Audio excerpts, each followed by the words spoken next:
Welcome to Influential Entrepreneurs, bringing you interviews with elite business leaders and experts, sharing tips and strategies for elevating your business to the next level. Here's your host, Mike Saunders. Hello and welcome to this episode of Influential Entrepreneurs. This is Mike Saunders, the Authority Positioning Coach.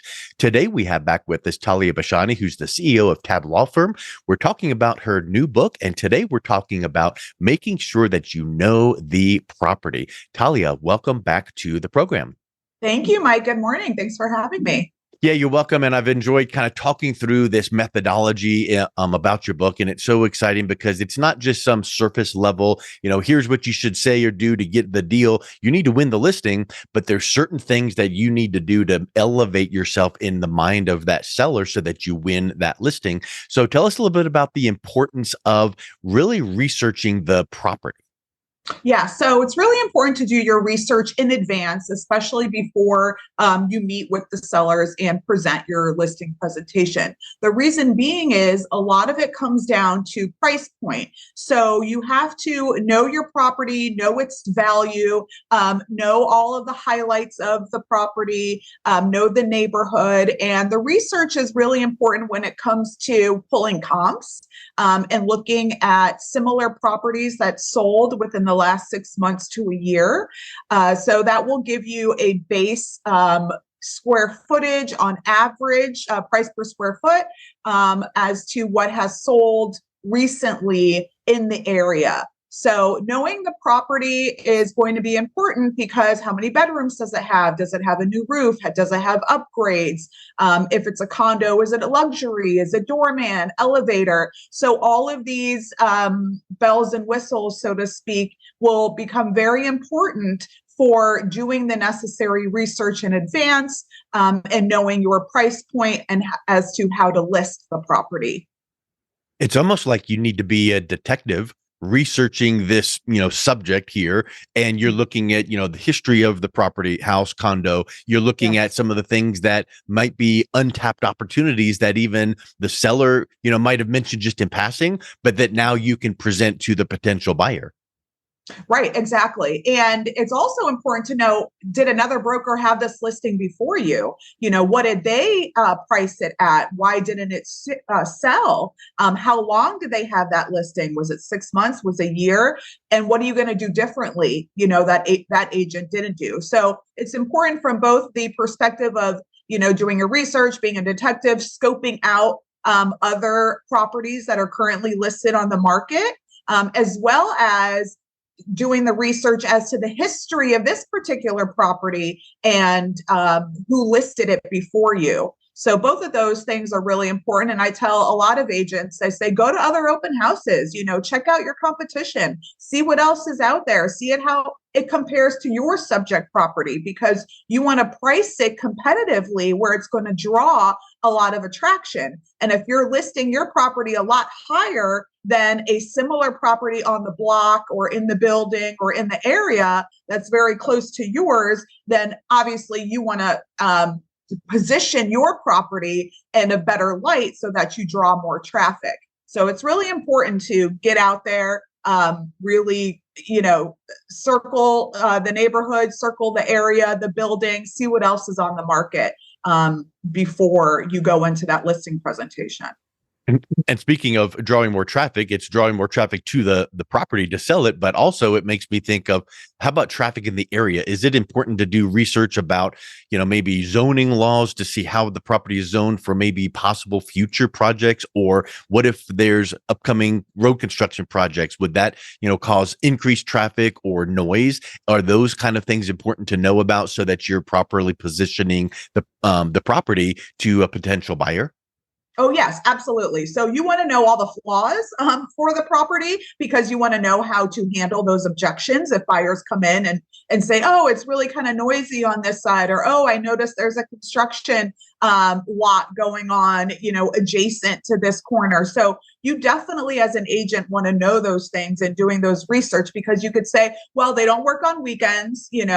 Construction stops at 6 p.m. It's only planned for another 4 months. then you won't deal with it anymore. So having all of that knowledge is so much better than being clueless about it and not being ready with those objections. As far as the zoning, that's really important too, because let's say it's a legal zoned 3-family townhome, but it's being utilized as a 2-family. That's always a great plus, because if the buyer in the future wanted to utilize it as a 3-family and maybe rent out, the top floor, they can do so legally. So it's just, as long as it's zoned higher than the actual usage, then it's fine. Meaning it can't be zoned a single family, but you're using it as a 2-family, then it's illegal. So it's important to know these things. Check the certificate of occupancy. You can always go on the county records.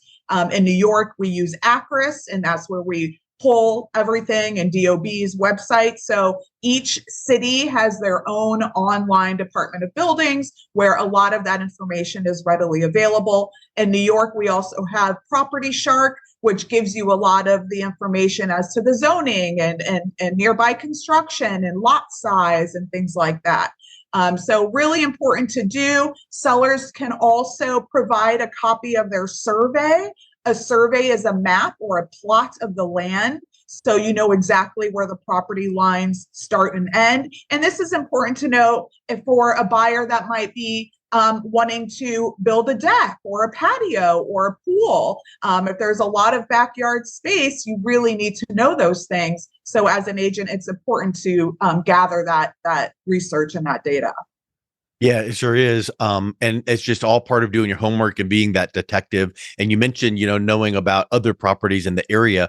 I would venture to say that one neighborhood or one cul-de-sac or one part of the city is going to be more competitive than others. And then in a few months, it's going to flip-flop. So how do you determine how competitive that certain area is so that you can then talk to the seller and say, given the recent sales, you need to be able to go, we're going to have a tough road ahead of us because of this. So here's the strategy, or, talk about that competitive nature. Yes, very, very good point. So the important thing is for a listing agent to really let the seller know, look, I don't, create or determine the market. The market determines itself. So I'm here just to give you the facts as a professional based on the history and based on where the market currently is. Because as we all know, as interest rates rise, property values decrease. And a lot of that is because it has to balance one or the other. They have to balance each other out. So a lot of buyers are looking at their monthlies. What's their monthly mortgage and interest going to cost them? What's their HOA fee if it's, part of an HOA or condo association? What are their property taxes, water, sewer? All of those, and their insurance, all of that is their monthly carrying costs. So sellers have to be pretty much ready to understand this is the shift in the market. This is where we're heading. And you have to price it if you want to get it sold. Because as I always say, stale listings look very bad. So if your property is sitting on the market for more than 6 months and it says, 186 days, people are going to be like, well, what's wrong with this property? So it's going to be one of two things. One, it's overpriced. It's priced too high for what it is and what the market is generating. Or two, it's something's wrong with it, right? Somebody did an inspection and maybe there's structural issues or roofing, whatever it may be. So it's, again, important to know that research and to prepare the seller expectations accordingly. It's always better to show the seller that, look, we're going to price it at an average, price point. We can get multiple offers and multiple bids and possibly even drive up the price that way. Because if you price it too high, it's going to sit and it's going to get stale. Yes. And I would venture to say that some people would say to you, what that is like a science. You put it in an algorithm and you figure out, and then some people would say, no, it's an art form. And I would venture to say that it's a balance of both, where you need to know the market and the competitive analysis and, run the numbers. But then the art form is kind of how to, do you start off a little bit high? Do you start off a little bit low? Because you have to be meeting that, time on market objective, like you mentioned. Do you feel it's more of a science or an art? It's a good combo, like you said. So I think it's important to come with your graphs, your spreadsheets showing, where the price point has been, what the activity is in the market. And it's also an art because you also have to paint this picture that, the property is going to be the best property, ever shown. So if you take that approach, both with the numbers and with the aesthetic value and the quality of the property and the highlights of the property, which I think is really important to focus on, knowing what makes this property shine. Maybe it is the lot size. Maybe it is the ceiling height. Maybe it's the recent renovations. Maybe it's a beautiful indoor screened in, patio or porch. All of these extra amenities are going to go a long way, setting aside this property compared to all the others. So focusing on those highlights is really key, but also knowing your numbers and having your spreadsheet and the graphs and everything, because the facts are the facts. So it's a combination, and it's, a beautiful, kind of portrait, if you will, of both factors to present the property in its best value. And when you're doing your research on the amenities of the subject property and the properties around it so that you can really shine the light on the subject property that you're looking to list, how do you recommend talking to the seller if you notice opportunities, not problems, but opportunities to do some type of a renovation or upgrade to make their amenities look a little bit better? Because that could take time and that could take money. Well, it could be as small as, if they do have a pool, and let's say it's, not the season right now, it could be as small as raising all of the umbrellas, okay? Opening the umbrellas, having all the chairs laid out nicely, all your pool patio furniture laid out nicely. So it could be as small as that, or fine tweaks such as, hey, let's paint this room, or let's clean up the garage a little bit. Let's get some storage, containers or bins and kind of reduce a little bit of the clutter just so that it shows nicer. So it could be little tweaks like that. Also, landscaping goes a long way, flowers, plants, anything that makes the home more inviting, more homey, is going to go a long way. And that's where the listing agent really comes in to share their creativity, share their ideas, what's worked for them in the past. But it's just so much more attractive if you're walking into, a home that already kind of looks, ready to move in, like that turnkey. Yeah. And what about staging? Do you recommend specific strategies for staging, like even down to the furniture? Like you said, just, putting up umbrellas, it's kind of like that initial, look and feel. Mm-hmm. Yeah. So staging goes a long way. It's, really, it's funny because I'll just share a little story. My mom purchased a condo unit that she thought she was going to downsize and move into. That condo unit was vacant. She bought it vacant, clearly. And then she decided it was too small for her and she relisted the property. The property sat on the market for 2 months. We had showings, but no offers. At that point, the agent suggested, hey, why don't we stage this property? I think maybe it'll go a long way. She, spent $2,500 or whatever it was to stage the condo. And then next thing you know, they had showings the following weekend and she got an offer. So It just goes to show you how a lot of buyers, they love seeing properties if they're vacant, staged, because it's just so much more welcoming. And a lot of buyers don't have the vision, right? So it's like, okay, you can try and determine, what can go where when you're looking at an empty room. But when you have it set up like somebody is already living there, then it really goes a long way. So staging can be on the grander scale, like if the property is completely vacant and you stage it, or it can be on, a smaller scale where it's just, oh, this bedroom isn't really lived in anymore. Let me just bring in a comforter and some throw pillows and maybe a mirror. And, there we go. You just fixed up this bedroom, the third bedroom that maybe wasn't as pleasing to the eye. So it could be small things like that. It could be rearranging furniture, opening the space up more, maybe putting bar stools at like a kitchen counter that maybe didn't have bar stools before. So just little small fine tweaks can definitely get that property sold faster. Yeah, there's that fine balance between giving them the impression of what that property could be used as, like this room could look like this, and balancing that with leaving just enough room for the imagination for them to go, ooh, this would be a great room for, me to put my stuff in here. So you don't want it bare, you don't want it one theme or the other, but you want that nice mix. Yes, exactly. Again, the balance and happy and, open the curtains. Okay. A lot of people tend to have their blinds closed or their curtains closed. All of that needs to be open, mhm. You mentioned amenities too, and I think, and you've also mentioned condo versus single family residence. What are some of the different amenities that you would deal with listing a condo that you could then amplify and really spotlight to have that property stand out, as opposed to a single family residence? Like, do you allow pets in the condo? Well, in a single family residence, you do what you want, but in a condo, there might be some things that are different. What are some of those differences?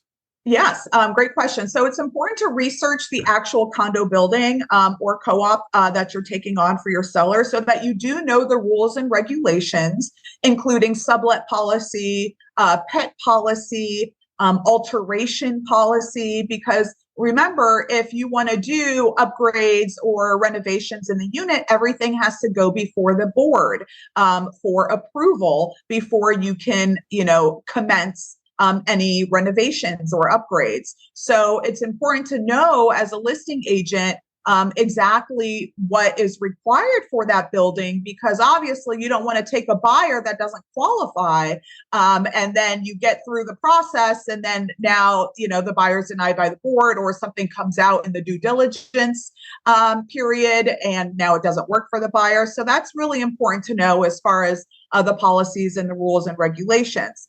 Now, when it comes to amenities, it's great to know, hey, does this building have a fitness center? Does it have a kids' playroom? Is there outdoor space, maybe a rooftop deck, some sort of communal, space? Does it have, some condo buildings have like a dog wash station or a small little dog run. So all of those things are great to highlight. And as a listing agent, if you don't know those things, I mean, that could really sell a buyer like, oh yeah, we're a small family with 2 small kids. That kids room would be great, or, oh yes, that little playground would be wonderful. Whatever it is, that can really go the extra mile. The fitness center, the gym, doorman building, things like that. Those are all highlights. And a lot of buyers aren't just looking at the unit itself. They are looking at the building as a whole and what they could enjoy lifestyle wise by living, in that condo or co-op. So it's important to know and do the research. Yes. And whether it's a condo or a single family residence, do you feel it's important to research the agents that are listing competing properties to understand their style of doing things and seeing what you're up against so that you can tell your seller, here's who's listing these other properties, and I feel we have a strategy to, really spotlight your property? Yeah, absolutely. So one thing is you want to see what marketing tools that competing agent is using. So if they're doing video tours and they have artist renderings and all these things to really showcase their property, then you also want to mirror that and, if not more. So especially if you're going to position that property in competition, you want to know what that agent, is doing. You also want to see how long that agent had the listing and how many price reductions they did and how often. So maybe they dropped it 10%, over the course of the last 30 days, and it's been sitting on the market now, let's say for, over 3 months. So that's important to know too, because you're going to say to your seller, hey, I researched this other competing property. This broker originally listed it at XYZ and they've dropped it. So we don't want that to happen to us. Let's make sure we come in with a competitive price, and I'm going to position this property, even better and focus on even the highlights. Maybe it's on a higher floor. Maybe it has, it faces east and has more sunlight. So, all of those different factors are going to go a long way, and you definitely want to know what agents out there are doing. Especially with the properties in direct competition to yours. And not to disparage by name the competition. You're not going to say, I know this person and they're horrible because, but you can know some nuances about how they list their properties typically by looking at their history. And you can say, you know what, they're typically known for this. So what we do is we elevate our approach by doing it this way. So I think that's an important thing, is you never want to speak bad about your competition, but Right. know where the opportunities are to outshine them.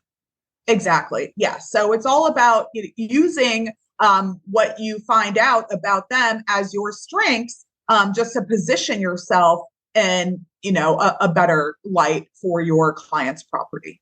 Yeah. So with all of this research on the property so that you win the listing, how much of this do you recommend should be done before you go have that initial listing meeting with them so that you look prepared, versus how much of it should be done after you get the listing because it's just, not feasible beforehand?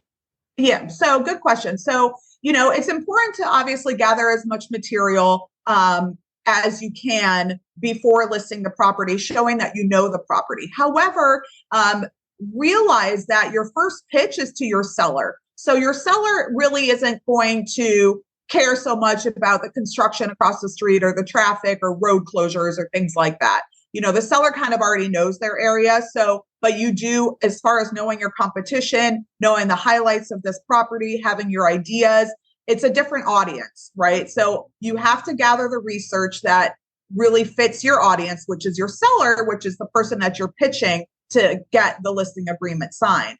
Then once you seal the deal with the seller, that period of time where it's pre-market, where you're preparing the property to go to market, then you can really dive in deeper, doing the research, with the surrounding area and what's going on with the construction and what's going on with the zoning and things like that, because now you're pitching it to a different market, which is your buyers and your buyers' agents. So the more information regarding all the the area and all the specifics relative to the property is going to serve you better when pitching it to buyers and buyers agents, because you're already going to be ready with all those counter arguments. You're already going to be ready with your explanations. It's kind of a different platform, if you will, when doing that research for buyers versus trying to nail the seller for the listing.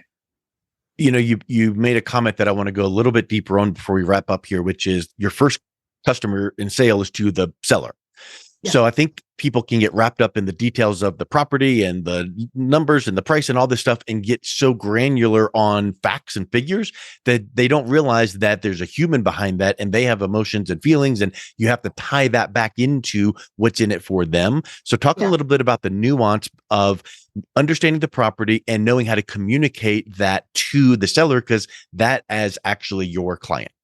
Yes, exactly. So with the seller, again, you don't want to focus on the negatives. You want to really highlight and focus on the pros and everything that you love about the property. And, knowing your seller is also part of knowing the property.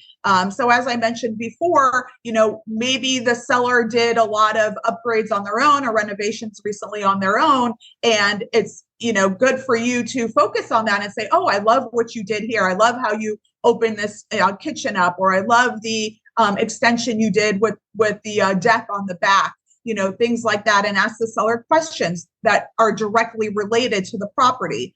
So really important to focus on those highlights and the pros and really show your enthusiasm and your excitement, because sellers want to work with people that they like, and they want to work with people that are gung-ho, about getting their property and you're sold. showing your appreciation for maybe the work they put in, and you're stroking their ego, and you're not doing it not unkind, but you're not doing it falsely, or you're not doing it without, you're literally recognizing their hard work and achievement. And I think that's important to remember. It's not just know the seller, know the property. It's knowing how they all synthesize together. And it really does get down to the decision maker is that seller, the couple, the person, the two people, the one person, and knowing how to communicate that right back to them. That's vital. And that's just, human interaction. Yeah, exactly. Maybe they have great, interior designing, or maybe they have beautiful artwork. And, by you really kind of highlighting that and say, oh, I love, the art in here. And I love, you have great style. It really looks beautiful. This, I can really showcase this property. So yes, focusing on that. The compliments obviously help, because nobody wants to work with an agent that comes in and, frowns their face and they're like, this really isn't going to show well, or you've got way too much clutter going on here, or why do you have so much furniture in one room? You don't want to come with that approach. Instead, you focus on the highlights, and then you say, I believe we can do small tweaks that could really go a long way. Maybe we'll take this armchair and let's put it, in the lower level, or why don't we remove this and put it in the closet, or small little tweaks. But in the beginning, when you're really pitching to the seller and trying to get that listing, then you focus on all the highlights, you give the compliments, you ask them the questions, and focus on that. 100%. Makes total sense. And I really appreciate how we've dialed in, really going deep and researching that property, knowing all the nuances. So Taliya, if someone is interested in learning more and picking up a copy of your book and reaching out and connecting with you, how can they reach you? Yeah, so they can reach me directly by going to my 360 site, which is tali360.com, TALI360.com. And there you can connect with me directly on all my social media, email, cell phone. And I look forward to connecting and hearing with everybody. Awesome. Thank you so much for coming on today, Taliya. It's been a real pleasure talking with you. Okay. Thank you, Mike. Have a great afternoon. You've been listening to Influential Entrepreneurs with Mike Saunders. To learn more about the resources mentioned on today's show or listen to past episodes, visit www.influentialentrepreneursradio.com.